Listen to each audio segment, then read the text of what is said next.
Welcome to Fireside Chats with Erin, the reboot. I'm Erin Gawryluk, and I'm the president of the Canada Grains Council and your host. I've missed you. It's been about a year since we recorded our last episode, and now that I am settled into my new role with the Canada Grains Council, I want to use this platform to explore grain sector priorities that reflect Council's work here at home and around the world. Together, we will explore issues and ideas with policymakers and industry influencers. And speaking of influencers, I am very excited to announce my first guest. She is someone who I had the pleasure of spending some time with overseas when I traveled to the International Grains Council conference in London, England, earlier this year. I remember my initial reaction to our first conversation, considering all of the challenges that our sector is facing in an increasingly complex and unpredictable global environment. We need bold and courageous leadership, and she's got that in spades. I'm pleased to be joined today by Emily Rees. Emily is the president and CEO of CropLife International, the global advocate for the plant science industry, where she leads the organization's efforts in championing innovative technologies that enable farmers to sustainably increase productivity while managing the critical challenges facing our climate and the environment. An economist by training, Emily's expertise lies at the intersection of trade, climate, and agriculture. A Franco-British national, Emily comes from an extensive career in economic diplomacy, having served as trade attaché of France to Brazil and led Brazil's trade and investment agency's relations with the European Union. She began her career at the European Commission and specializes in tackling sanitary and phytosanitary barriers to trade. Prior to joining CropLife International, Emily was a senior fellow at the European Centre for International Political Economy and served as a member of the United Kingdom's Trade and Agriculture Commission. A specialist in Latin America, she is fluent in English, French, Portuguese, and Spanish. Emily, thank you for stopping by for a fireside chat. Well, first, let me congratulate you, Erin, on your appointment and also for inviting me to today's podcast. I'm so thrilled to have you as my first guest because you really left an impression on me when we met in London not that long ago. I feel like we're on a similar trajectory in terms of our timing and our current positions. When we met at the conference in London, you'd been in your role now with CropLife for how long? I think it must have been a couple of weeks, maybe. I was just arriving from Japan, if I'm not mistaken, but it was absolutely great. And was still sort of meeting all the different stakeholders and trying to figure out, the new environment, just as you, right?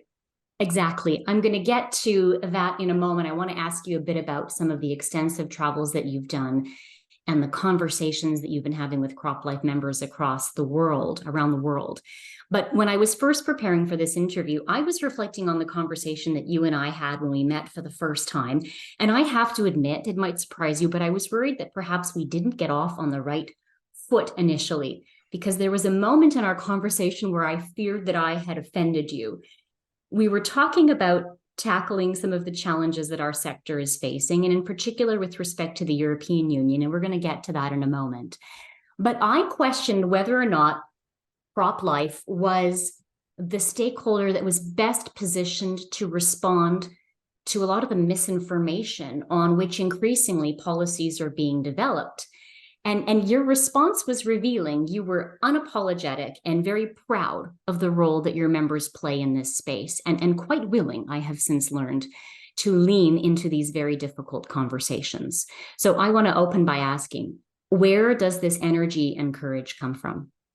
Well, thank you very much, Erin. And please let me reassure you, you did not come off on a bad start. But as you rightly pointed out, I think, I personally believe that conversations, particularly the difficult ones, on the role of agriculture and climate mitigation and adaptation and the other challenges we face are vitally important. And those conversations, they're deeply personal to me. I grew up on a citrus and avocado farm in Portugal, and I understand the challenges that farmers have to deal with on a daily basis, from changing weather patterns to hydric stress, in order to grow all of that nutritious food. And so courage, in a way, for me, is about having honest but uncomfortable conversations. And it's often with the people that you work with, the people that you've been working with maybe all your professional life, that you're going to have the toughest conversations. And I think that that's what guides me. It's this moral courage that has to underpin those conversations. And I don't know if you remember what Robert Kennedy said once. He said that moral courage is a rarer commodity than bravery in battle or great intelligence. Yet it is the one essential, vital quality for those who seek to change a world that yields most painfully to change.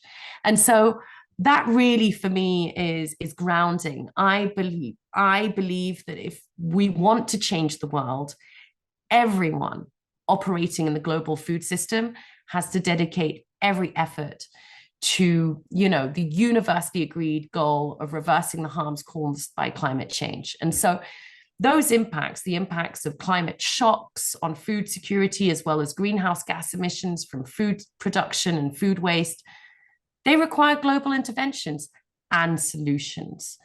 And so, here we are, entering into my role at CropLife International, representing the R&D sector, the innovators of agriculture. And I feel that, that's where a lot of the solutions lie to many of the challenges that we're facing.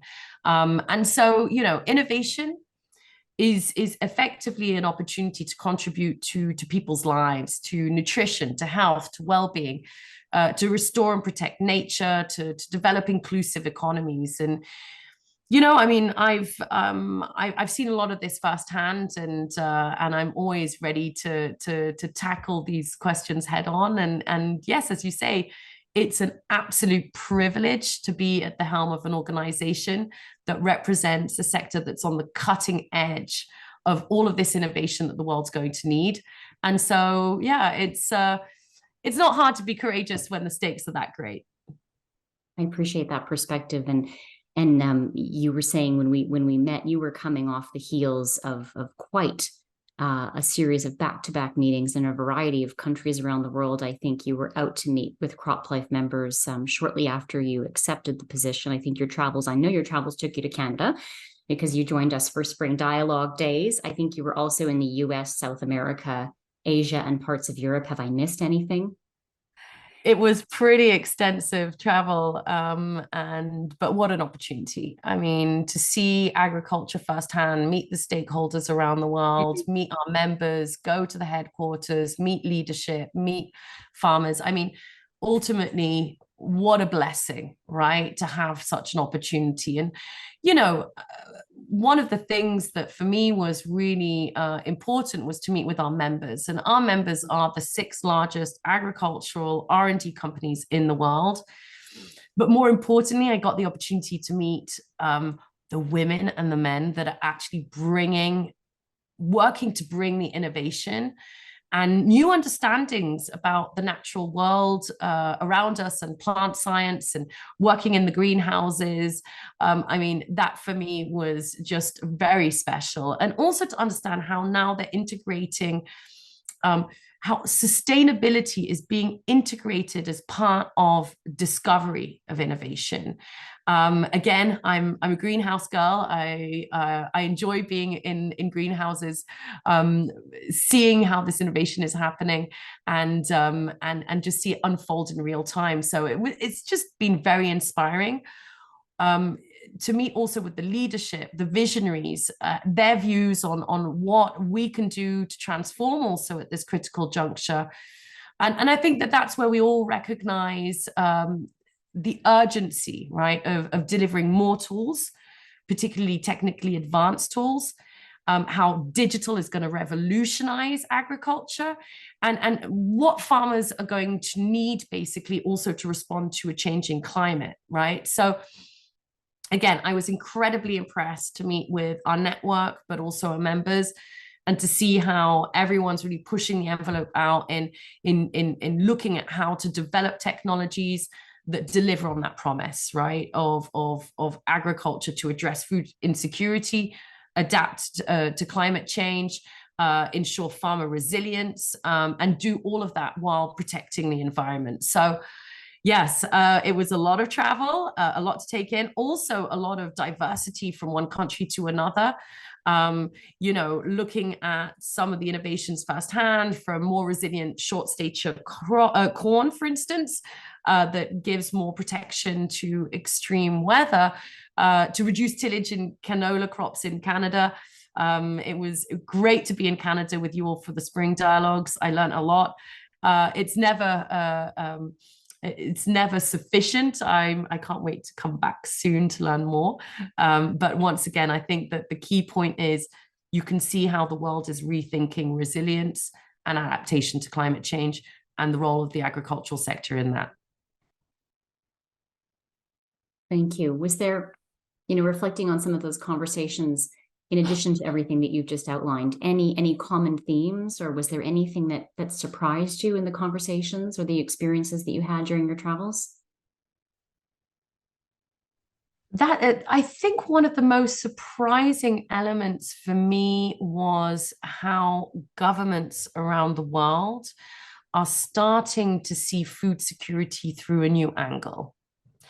So looking at it not only from an affordability angle, we're seeing, for instance, new ministries of food security pop up in the world. We're seeing countries that are high-income countries introduce food security policies, but they are based on, generally, I would say, two trends.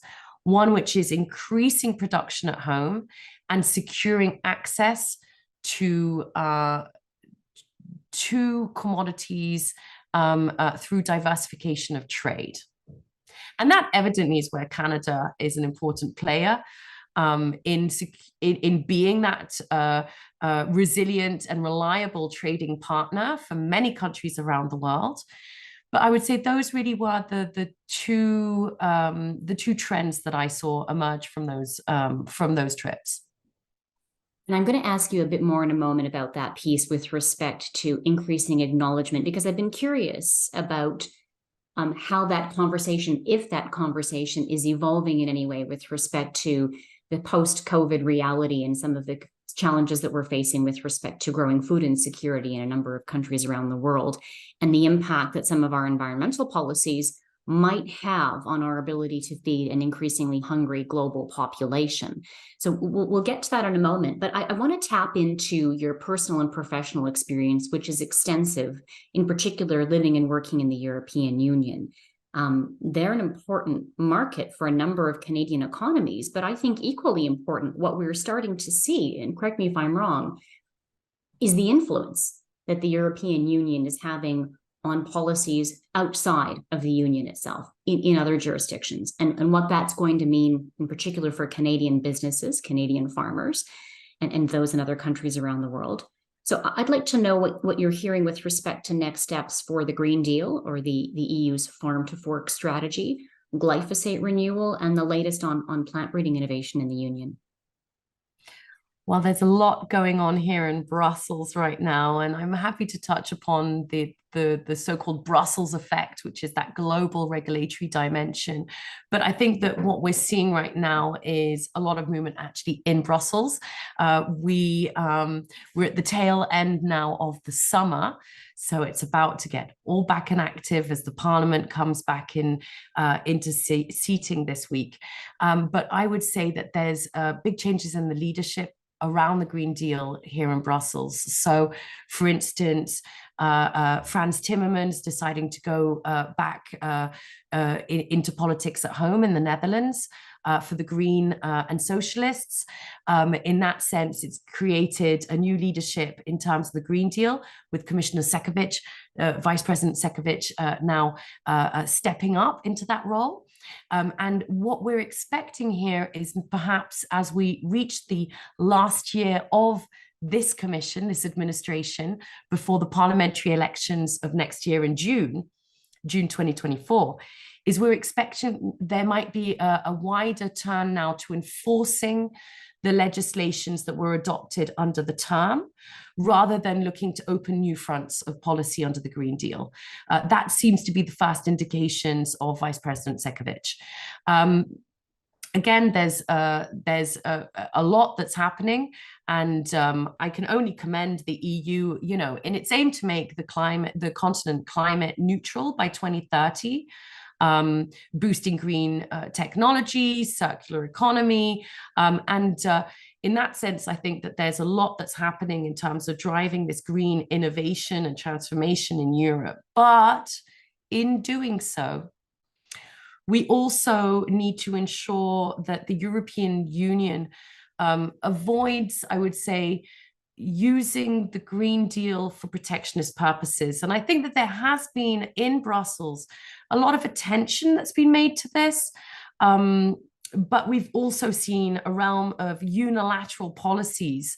So these are the imposition of regulations that impose EU standards on trading partners emerged from Brussels during the COVID period. Now, is it because diplomacy was at a standstill due to virtual negotiations? I don't know, Erin, but I'm sure that is actually going to be something that needs to be addressed in this next year, as a number of these unilateral policies are now going to be introducing certain barriers to trade, and trading partners might start feeling the effects of them. And that has impact on the world, be it in terms of market access or just fair and equal treatment under the international rule book, the rules that have been set by the World Trade Organization. So in that regard, this is where we see quite a lot happening here in Brussels.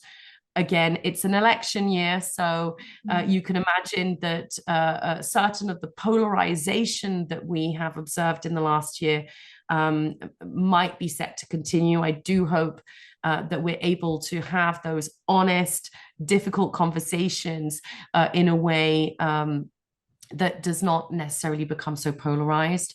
That we can talk about the science, that we can talk about the innovation, that we can talk about the rule book, and do so by really creating more opportunities, platforms for dialogue. That's always my wish in this arena. Are you feeling optimistic about that? I think, you look at with respect to the European Union, but also, we're not far from an election here in Canada and in the United States. And increasingly, we're seeing in our respective jurisdictions this increased polarization. Are you feeling relatively optimistic that we can change the narrative and we can have those constructive conversations? It's a good question.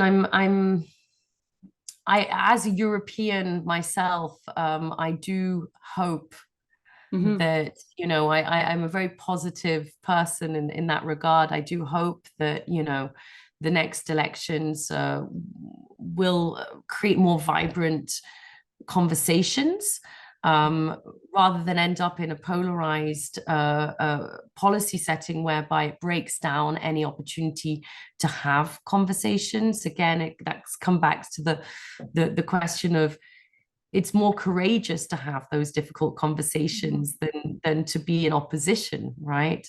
So I'd like to see more of that. Now, is that maybe an overly ambitious view of the next elections, perhaps? But I'm going to keep on believing.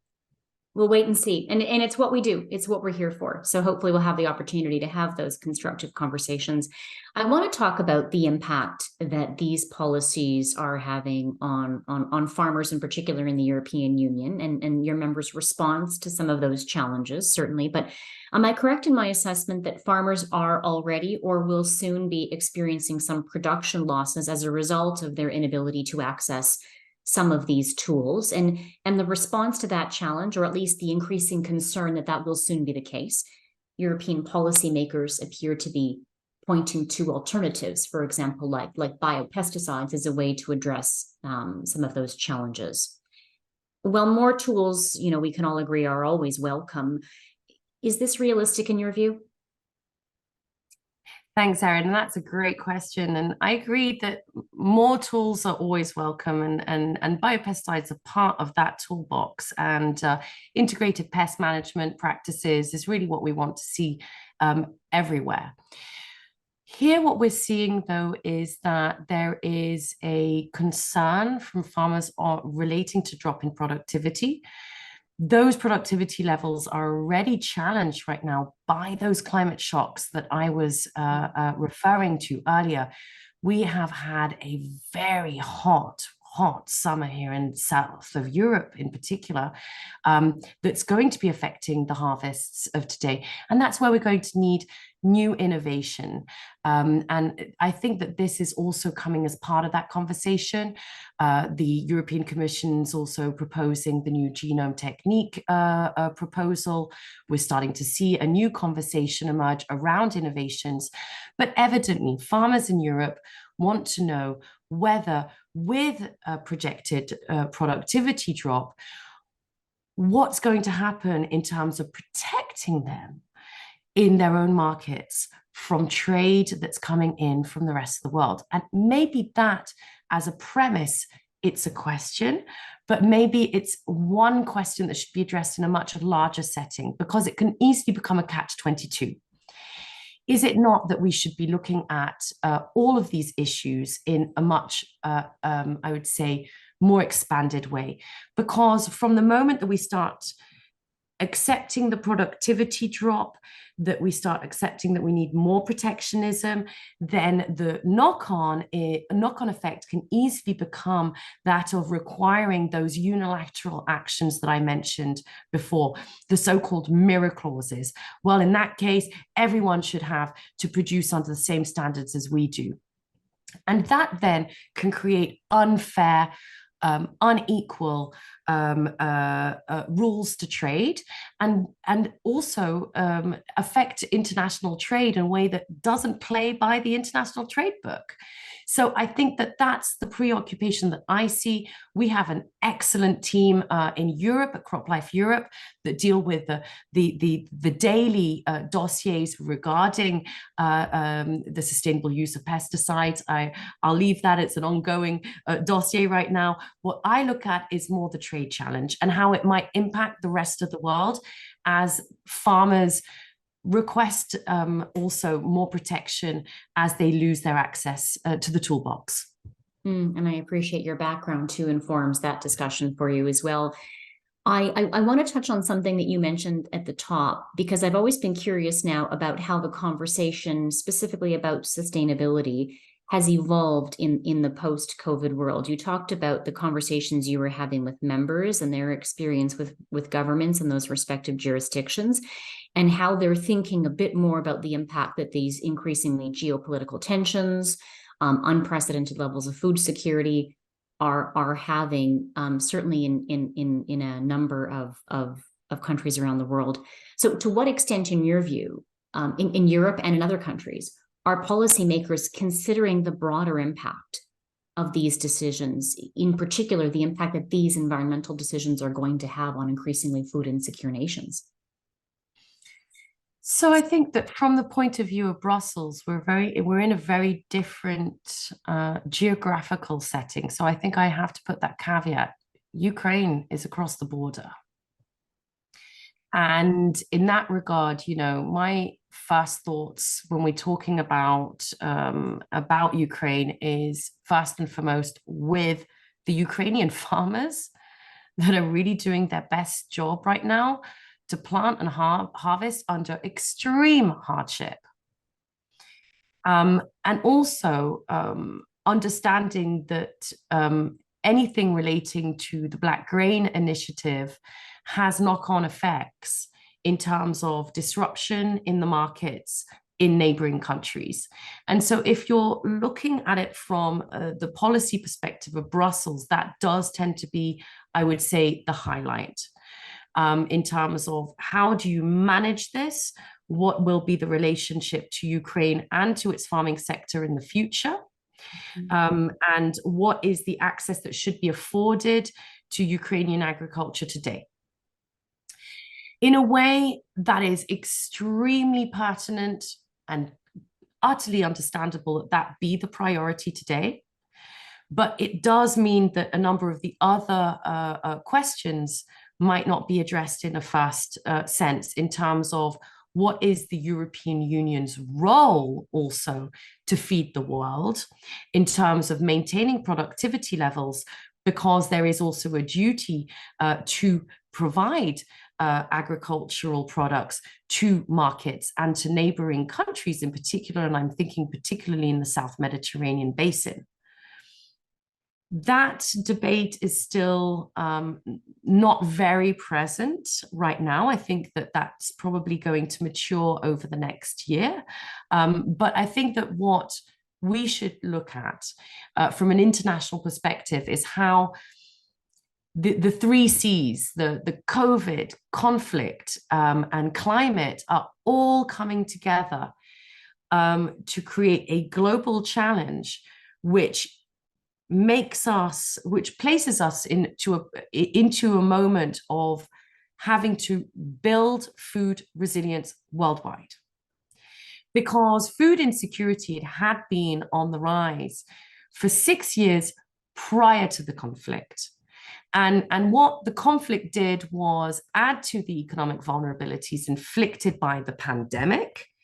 And this on top of more and more unpredictable climate shocks. So all of that creates a bit of a perfect storm in a way, and an opportunity for us to rethink also our global trading system, our food systems to become more resilient, but also with science at the center, with innovation, looking at digital, looking at a number of tools that we can use now in a geopolitical setting that is one of more fragmentation, but also much more challenging. And farmers need to keep on producing. We've got rising populations. We need to ensure that productivity increases. Also, you mentioning the environment, but I spent a lot of time in Brazil. One of the things that we've learned from Brazil is that the best way of preserving the environment is to restore degraded pastures. When you restore a degraded pasture, you're not only putting part of that land into productive use, making best use of that land to produce food, but also then you create the opportunity to restore natural habitats, to restore native vegetation on that land that was degraded. So these are the kinds of optics I think that we should be considering when we're looking at protecting the environment, boosting productivity worldwide, because we do need to feed populations worldwide. And that's where the trade element comes in as a lever. It's an opportunity to make sure that we are able to compete on a level playing field amongst nations, but we are also seeing a much more ease in the circulation of agricultural products worldwide, and a moment where we're going to need it, because climate shocks are going to intervene also in a way that means that countries are going to have to secure in extremis sometimes access to commodities that they didn't need the day before, if I can put it that way. This is what we're seeing worldwide. It creates tensions. We need to ensure that countries do not resolve into export restrictions, export bans on agricultural products and tools. On the contrary, we need to ensure that trade keeps on flowing, and that we are really working towards more harmonized systems that allow that free trade or regulated trade in products to continue. Agreed. And I want to bring this home for a second, Emily, and talk a bit about the opportunity for Canada, in your view, to play in informing these discussions, in influencing some of these discussions and these policies that are coming out of Europe and elsewhere. How best do we go about doing this? And in particular, what is the role for ag sector stakeholders like the Canada Grains Council, a national association? What is our role in this conversation? What about the Canadian government? And further to that, what forums should we be leveraging for these conversations? I think about the WTO and the FAO and others. Where are they having these conversations, and where should we be positioning ourselves in an effort to inform and influence them? Well, first, before I say anything more on Canada, let me just say that I lived in Canada and I love Canada. And so it's always a pleasure for me to talk about Canada. Erin, Canada has always demonstrated its global leadership in in promoting science-based policy, open, fair trade. And that's where we need Canada. The world needs Canada's voice. Canada is not only, as we know, a world leading exporter. We rely on Canadian producers to help feed this ever-growing population against the backdrop, once again, of these climatic shocks and trade fragmentation, regulatory fragmentation. In that sense, I think that Canada has a uniquely aligned value chain, and I was very glad to have the opportunity to see that firsthand, and therefore has such an opportunity to have a strong voice in international conversations. You mentioned the World Trade Organization and the FAO. I think also in some of the UN conversations, Canada is a respected broker of so many of those conversations. And we appreciate that voice. I think the world appreciates that voice and the contribution of Canada. And so in a way, we can take an example, and I take this opportunity also to congratulate the government of Canada on the recently published plant breeding innovation guidance, and for being a leader in that space. And I think that there are opportunities to also show Canada as that global leader in innovation, in productivity, whilst protecting the environment and showing that how it can be done. And so with that, I think that this science-driven diplomacy that Canada can bring is also reliant on the whole value chain coming together and being supportive also of that diplomacy. Again, continued the strong efforts. We see, Canada speaking out strong, always on these issues, and also being, a coordinator, a broker, political broker that has increasing geostrategic importance in agriculture. A strong member of the Cairns Group also comes to mind. Canada is always there. And so I really would like to see that voice not only continue to play a strong role, and that the Canadian government be there through its diplomatic service, but also with the stakeholders that have so much best practice to bring, and exchange with other parts of the world that want to know how Canada has managed to do this. So on that note, I would say very, kudos to the Grains Council, kudos also to the Canadian government, because there's a lot happening there. And we're supportive, and I know that there are a lot of stakeholders around the world that look to you as a leader in that respect.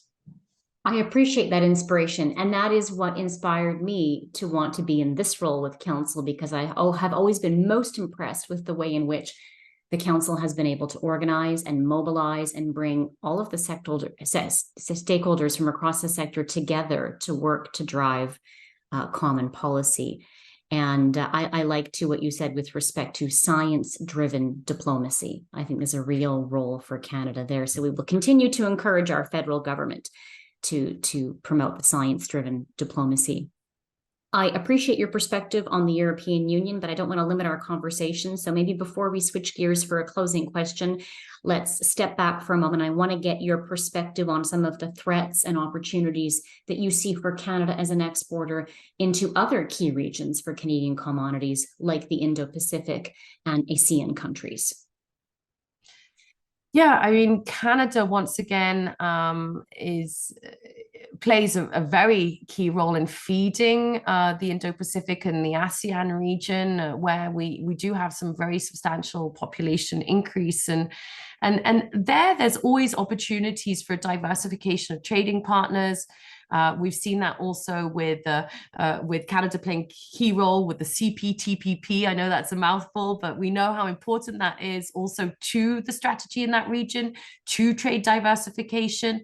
Again, we're talking about, when we're talking about the Indo-Pacific and ASEAN regions, we're talking about some of the fastest growing regions in the world. And I believe that that gives a great opportunity for Canada to become an exporter choice. Also, thanks to this trade diversification that's coming to support that. And so, in that regard, I think there's a lot that can be done. Now, again, Canada, in its global role, can also ensure that many of the UN conventions and its world leadership on climate policy also is leveraged in those conversations with that region. And in that regard, we really want to make sure that there is a number of supportive government policies that are being put into place to deliver on the farm productivity in that region, but also that trade diversification that we mentioned earlier. So I understand that Canada is now opening a new agri-food office in Manila that will be promoting also agricultural trade in the region. I think that's great news. I mean, what we see in general is that when a country starts seeing the agricultural promotion part as part of their mission, things start to change on the ground, because a lot of the barriers to trade today do tend to be those non-tariff barriers, those sanitary and phytosanitary barriers, the infamous SPS, which are the nitty-gritty and that require attention on a daily basis. And this is where having agricultural attaches across your diplomatic networks, having presence in promotion of Canadian agriculture, working closely with the value chain does make a difference in terms of expanding the relationships, making sure that, again, you can have those conversations, be it uncomfortable or not, to basically advance understandings across regions. So in that regard, I think that's a huge tool. Again, we know that this is a region, the ASEAN, the Asia Pacific region, is becoming more and more strategic across the globe. And Canada, once again, will always be seen as a key player in that region. And so much more can be done, again, to leverage Canada as that science-based partner, reliable also in terms of being able to trade. So I think that that's where we'll see a lot of the dynamics in that region of the world. And I wish also the Canadian stakeholders all the best in that regard. It always comes accompanied by a lot of work, public-private partnerships to actually get those results on the ground. I appreciate your perspective on that and everything we've talked about. This has been a wonderful conversation. I know one that our members are really going to appreciate. But before I let you go, I have a closing question. I have a personal interest in the topic of leadership, and I expect that might be of interest to you as well. I studied the topic as part of my graduate degree, and I think that in an increasingly as we face unprecedented challenges, increasingly, we need unprecedented leadership. And so I want to close all of my conversations by asking my guests to weigh in on this topic. And my question specifically for you, Emily, on this: you've spent a significant portion of your first few weeks and months traveling around the world, meeting with CropLife members and stakeholders in different jurisdictions. You are the head of an international organization, and this is not your first leadership posting. But reflecting for a moment on some of the travels that you've done more recently in your current role as the head of this international organization, meeting with stakeholders in different countries with different cultural norms, expectations, rules, both formal and informal. What has it been like you, especially as a woman, to adapt to some of these expectations while still being true to who you are, to the kind of leader that you want to be, and quite frankly, the kind of leader that we need you to be? That's a great question, Erin. I never seen myself as adapting.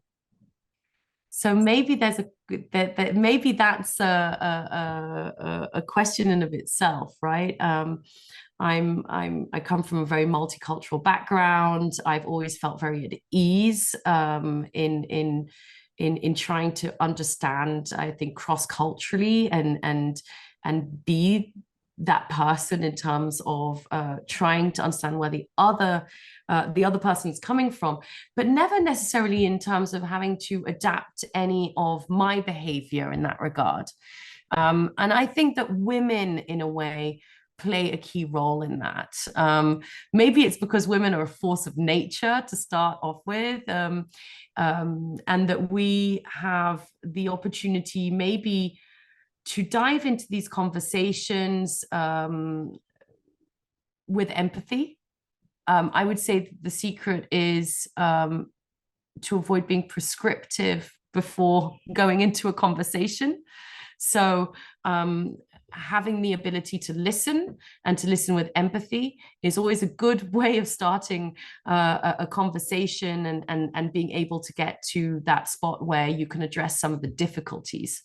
Maybe that comes from a background in negotiations. That tends to be my starting point. But I would never see myself having to take away from something that I am to be present in that moment. I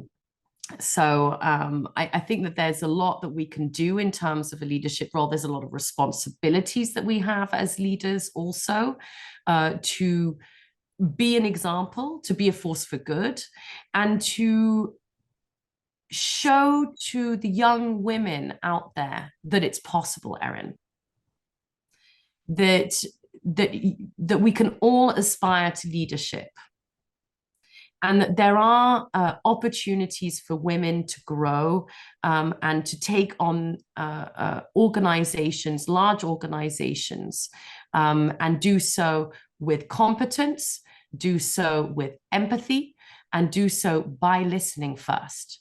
So those would be my key takeaways. But it's been an extraordinary trip. And I must say that along the way, I have met so many fantastic women and men around the world in all these different cultures, indulging in many food delicacies. And it really, you see that at the end of the day, as different as agriculture can be from one part of the world to the other, the soil, food, agriculture, farming is something that connects humanity as a whole. And I find that very inspiring.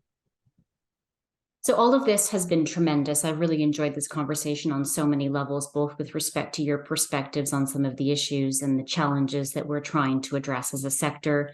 I appreciate your inspiring comments on leadership. Thank you for that. But I also have to suggest, and this is slightly more trivial, that in addition to everything and the impression that you left with me when we first met in London, I have tremendous admiration for any woman who can travel the world and show up at a black tie event, fishing an evening gown out from the bottom of her carry-on and looking fantastic at the gala that evening. So I had tremendous respect for your ability to simply adapt and roll with it on every level. Thank you very much for this conversation. It's been fantastic, Emily. Thank you so much, Erin. It's just a pleasure also to have opportunities to have these conversations with leaders such as you. And I'm very much looking forward to being in Canada soon and to meeting many of the great contributors I know to the Canadian Grains Council. So thank you again for this invitation. And there you have it, another fascinating and insightful discussion. We thank Emily for her time and perspective. I hope that you found this episode as thought-provoking and inspiring as I did.